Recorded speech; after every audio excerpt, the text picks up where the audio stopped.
ওই পাদ্রী খুব হক্কানি পাদ্রী ছিল। আল্লাহর কথাগুলি, তৌহিদের কথাগুলি, রাসালাতের কথাগুলি তিনি বলতেছিলেন। ওই আগুনের পূজারী সালমান ফার্সি বলতেছেন, আমার কাছে ভালো লেগে গেল। আমি তার কথাগুলি আবার শুনলাম। বাড়ি চলে আসার পরে আমার আব্বা বলেন, কিরে সালমান, এত দেরি হলো কেন? আমি বাবাকে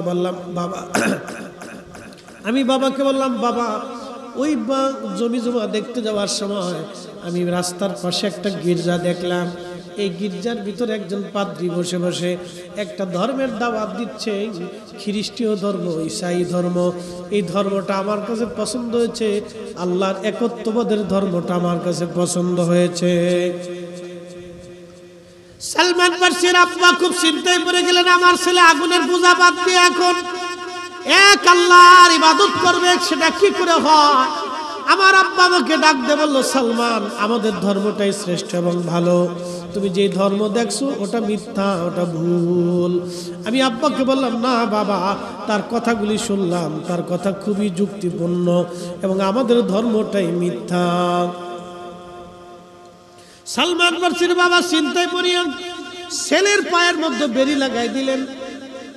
বেড়ি তো বুঝতে পারছেন, লোহার জিনজির বান্ধিয়া ছেলের ঘরের মধ্যে তালা মেরে দিলেন, যাতে পালায় যেতে না পারে, কোথাও চলে যেতে না পারে। একটাই মাত্র ছেলে সালমান ফার্সি রাদিয়াল্লাহু আনহু, তিনি বহুদিন ওইভাবে ঘরের মধ্যে বন্দী রইলেন। একদিন তিনি খবর পাঠাইলেন, যদি আমাদের এলাকা থেকে সিরিয়াতে কোনো বণিক দল যায় তাহলে তোমরা আমার কাছে বলবা, আমি গোপনে পালাইয়া ওই বণিক দলের সঙ্গে আমি অন্য কোথাও চলে যাব, আমি এই ইরান দেশে আর আমি থাকবো না।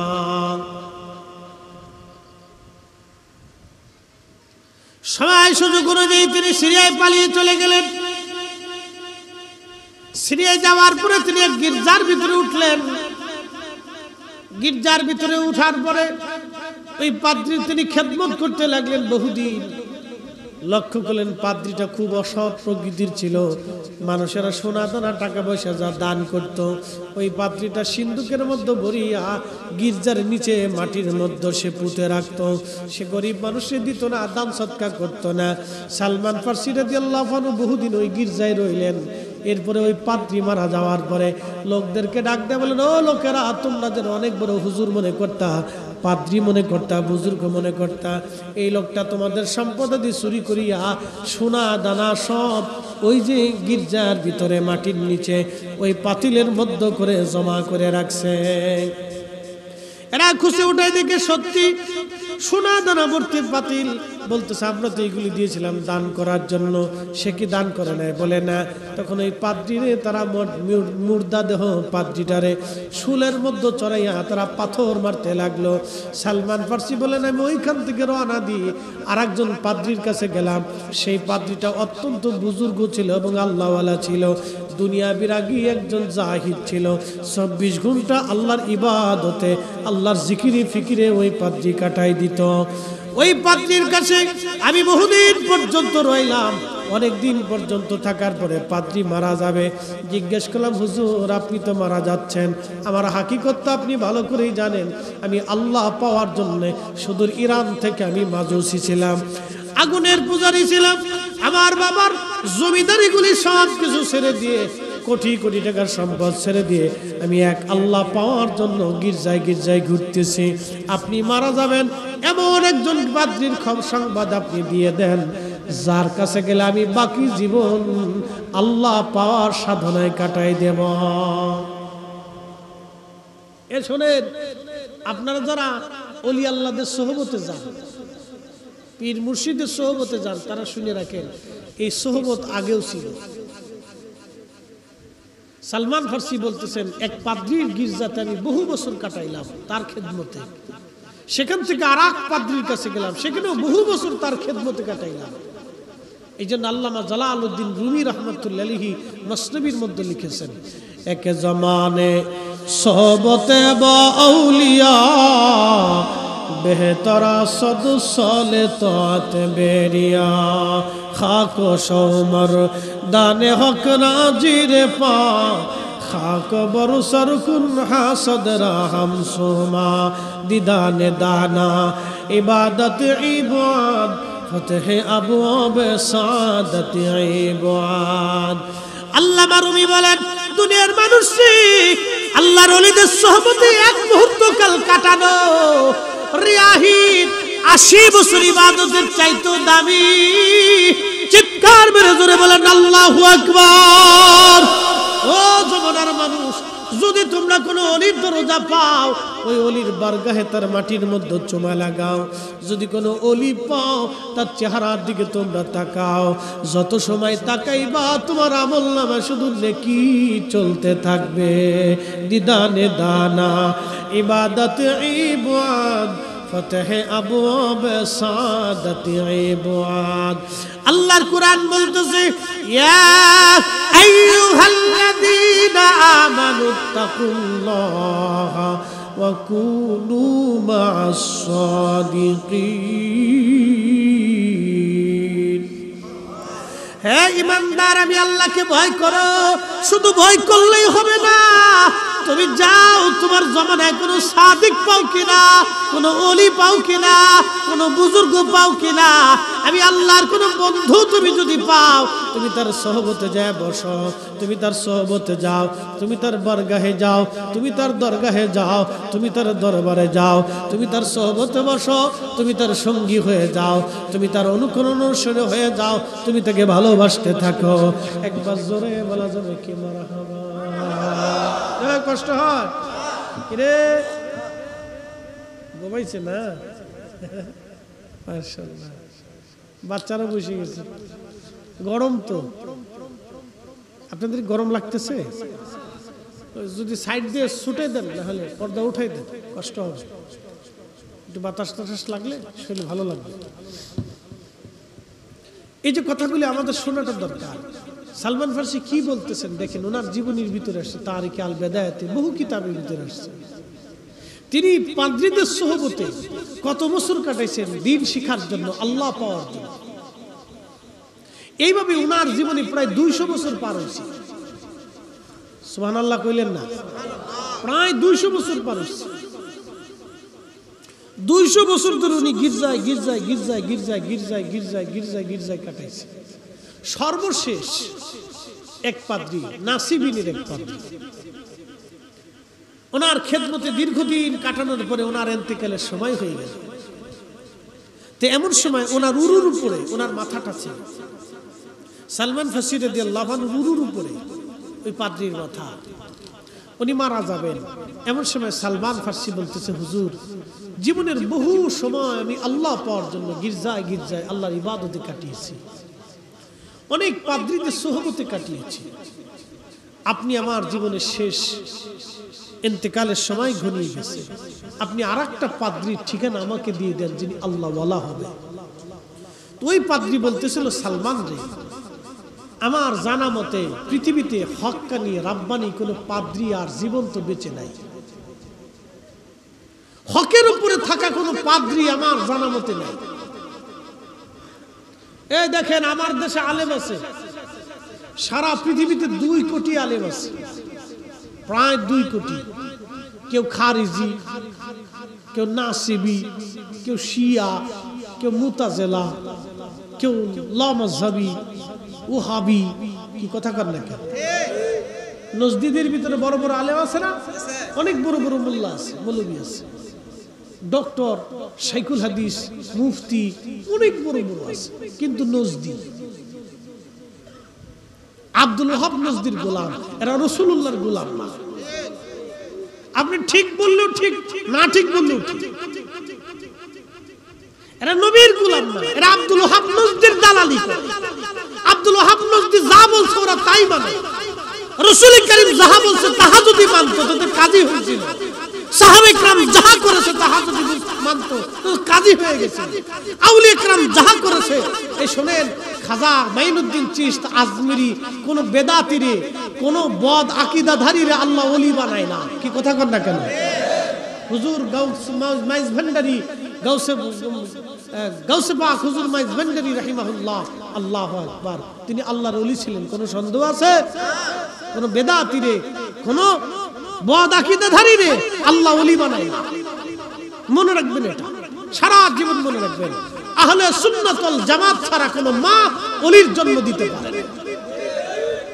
সুন্নি মুসলমান ছাড়া কোনো মা ওলির জন্ম দিতে পারে না, কখনো পারবে না, এটা মনে রাখবেন। হুজুর গাউসে পাক খাজা বাবা আজমেরি, বাবা শাহজালাল ইয়ামানি, বাবা বদর শাহ আউলিয়া, কুতুবউদ্দিন কাকি, নিজামউদ্দিন আউলিয়া, হুজুর মুজাদ্দিদ আল ফিসানি, খাজা বাহাউদ্দিন মেশমুন বুখারী, খাজা বাকি বিল্লাহ, আলী ফাহমুদি তুসি, শেখ আব্দুল হক মুহাদ্দিস দেলভী, পৃথিবীর যত বড় বড় ওলি হাস্তি যারা এসেছিলেন সবাই আহলে সুন্নাত ওয়াল জামাতের আকীদাধারী ছিলেন। আহলে সুন্নাত ওয়াল জামাত ছাড়া কোনো মা ওলির জন্ম দিতে পারে নাই, ওলির জন্ম দিতে পারে নাই, ওলির জন্ম দিতে পারে নাই। আব্দুল ওয়াহাব নজদীদের মধ্যে আপনি দেখবেন কোনো ওলি নাই, কোনো সুফি নাই। কথা কন না কেন? কোনো সুফি আছে? আব্দুল ওয়াহাব নজদীর দলের ভিতরে কোনো সুফি আছে? কোনো সুফি নেই, কোনো ওলি নাই, অবশ্যই। সারা পৃথিবী তন্ন তন্ন করিয়া সাত আসমান জমিন তালাশ করে খুঁজে আপনি একটা দেখাইতে পারবেন, একটাও পাবেন না। এই জন্য সুন্নি জামাত হক, এটা আপনাকে বুঝে কবরে যেতে হবে। এই জন্য রাব্বে কারীম বলছে ওয়াকুনু মা'আস সাদিকিন, তোমরা সাদিকদের অন্তর্ভুক্ত হও, আমার ওলিদের সোহবতে চলে যাও। আল্লাহর কোরআন বলছে আনআমাল্লাহু আলাইহিম মিনান নাবিয়্যিন ওয়াস সিদ্দিকিন ওয়াস শুহাদাই ওয়াস সালিহিন। কোরআনের উপরে পৃথিবীতে কোনো দলিল নাই। মালিক বলছে আমি আল্লাহর নিয়ামত চার শ্রেণীর উপরে, এক নম্বরে নবী আলাইহিমুস সালামগণ, দুই নম্বরে সিদ্দিকিনগণ, তিন নম্বরে শুহাদাই کرام, চার নম্বর সুলাহাই کرام, অর্থাৎ সালিহিন যারা ছিলেন, আল্লাহর ওলি যারা ছিলেন, সুফিয়ানে کرام যারা ছিলেন, আউলিয়া کرام যারা ছিলেন, আল্লাহর নিয়ামত তাদের উপরে নাজিল হয়। আল্লাহর কালামে, আল্লাহর জবানে আল্লাহ বলতেছেন, আর রাব বলতেছেন ইহদিনাস সিরাতাল মুস্তাকিম সিরাতাল্লাযীনা আন'আমতা আলাইহিম। হুজুর গাউসে পাক যে রাস্তায় ঘুমাইছে এটা ইহদিনাস সিরাতাল মুস্তাকিম। খাজা বাবা আজমিরি যে রাস্তায় ঘুমিয়েছেন, যেই আকীদা ঈমান আমলে ঘুমিয়েছেন, এটার নাম ইহদিনাস সিরাতাল মুস্তাকিম। হুজুর মুজাদ্দিদ আল ফিসানি সরহিন্দি যে ঈমানে আকীদায় ঘুমিয়েছেন, এটার নাম ইহদিনাস সিরাতাল মুস্তাকিম।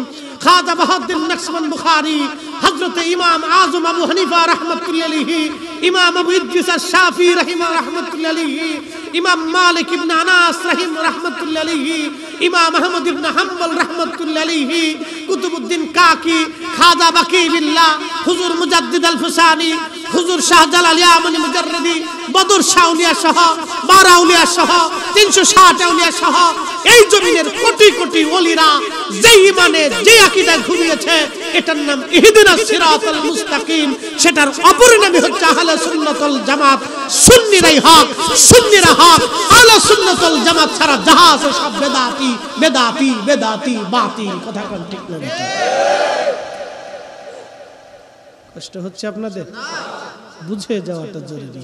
কোরআনের উপরে পৃথিবীতে কোনো দলিল নেই, আল্লাহর কালামের উপরে কোনো কালাম শ্রেষ্ঠ হতে পারে না।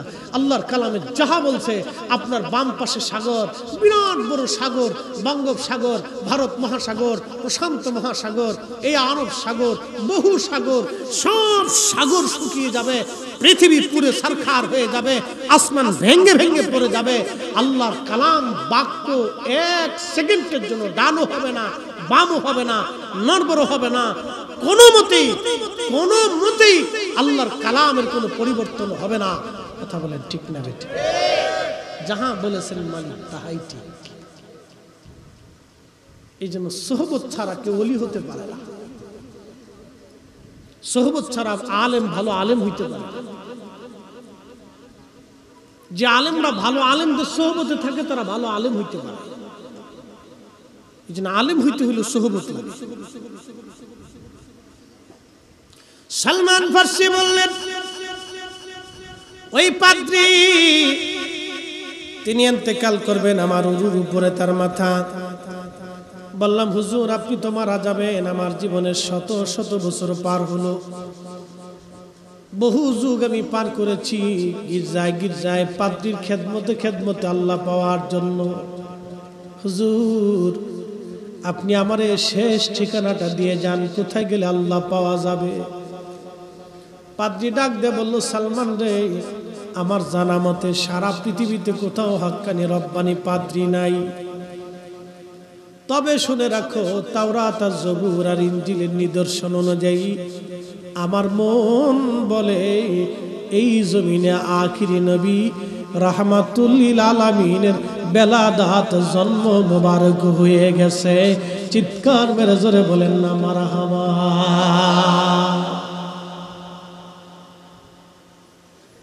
আমার জানা মতে আখিরি নবী আসছে রে সালমান, আখিরি নবীর জন্ম মোবারক হয়ে গেছে।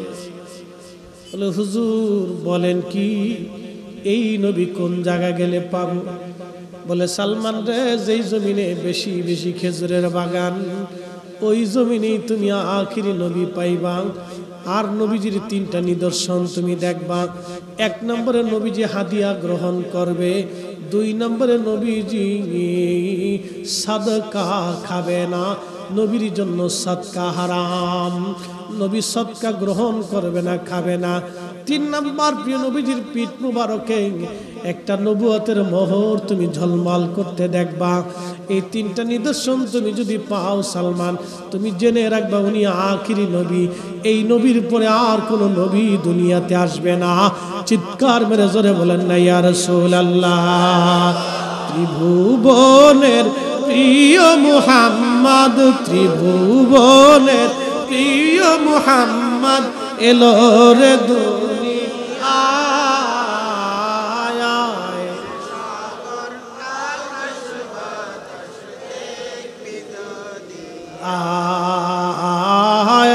আয় রে সাগর,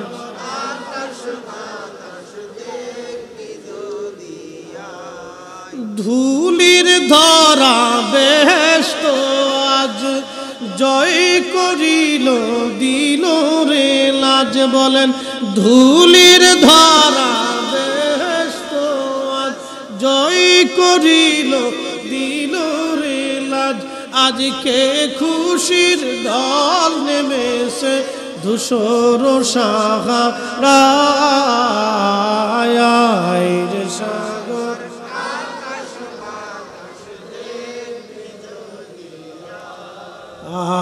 আয় রে সাগর আকাশ বাতাস। ত্রিভুবনের প্রিয় মুহাম্মদ, ত্রিভুবনের প্রিয় মুহাম্মদ এলো রে দুনিয়ায় রে সাগর আকাশ বাতাস দেখবি যদিয়া। আয় রে সাগর আকাশ বাতাস দেখবি যদি। আল্লাহুম্মা সাল্লি আলা সাইয়্যিদিনা মাওলানা ওয়া আলা আলি সাইয়্যিদিনা।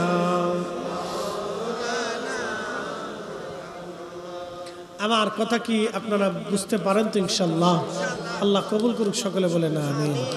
তাহলে বুজুর্গ হওয়ার জন্য সোহবত দরকার আছে না নাই? তাহলে অলিদের দরবার আমাদের দেওয়ার প্রয়োজন আছে কি না? অবশ্যই অলিদের বারগাহে। বলে হুজুর মারা গেছেন, মাজারে যায় কি করব?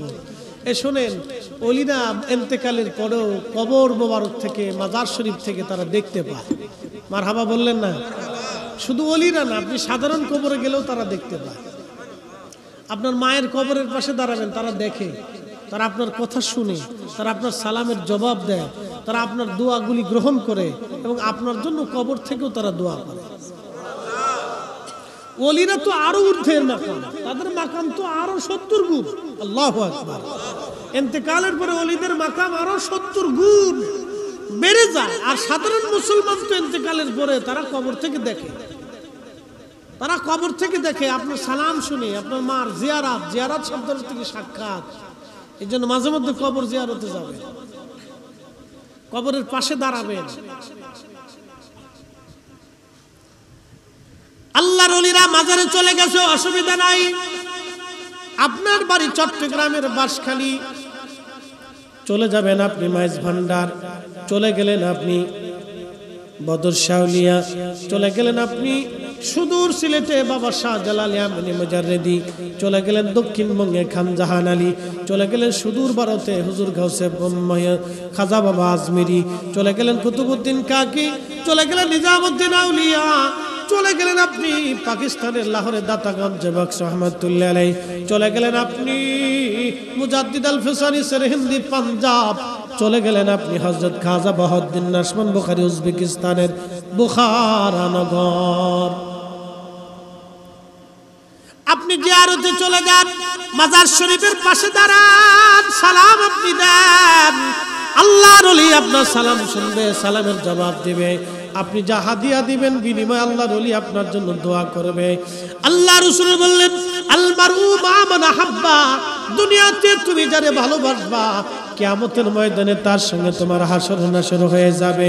আল্লাহর ওলিদের জিয়ারতে ঘন ঘন যাবেন, তাদের সাথে মোহাব্বত রাখবেন, কিয়ামতের ময়দানে তাদের সঙ্গে হাসর নাসর হবে। যারা ওলিদের থেকে আপনাকে জুদা করতে চায় বুঝবেন এই সব হলো শয়তানের দালাল। কথা বুঝে যাওয়াটা জরুরি, তাদের সাথে সম্পর্ক রাখবেন। আপনাদের দেশে একজন এমপি বা মন্ত্রী বা ডিসিএসপির সাথে মানুষ সম্পর্ক করতে চায়, কারণটা কি? দুনিয়াবি কিছু ফায়দার জন্য। দুনিয়াবি ফায়দার জন্য যদি একজন মন্ত্রীর সাথে আপনার সম্পর্ক করাটা আপনার জন্য বেশি মনের খায়েশ আসে, তাহলে আখিরাতের ফায়দার জন্য আপনি কেন ওলির সাথে সম্পর্ক করবেন না? আখিরাতের ফায়দার জন্য আপনাকে ওলির সাথে সম্পর্ক করতে হবে, তাদের সাথে মহব্বত রাখতে হবে, তাদের জিয়ারতে ঘন ঘন যাইতে হবে। প্রিয় মুসলমান আমার খুব মনোযোগ দিয়ে সালমান ফারসি রাদিয়াল্লাহু আনহু বলতেছেন, আমি তার কাছে যখন এই কথাগুলি শুনলাম আমার দিল উজালা হয়ে গেল।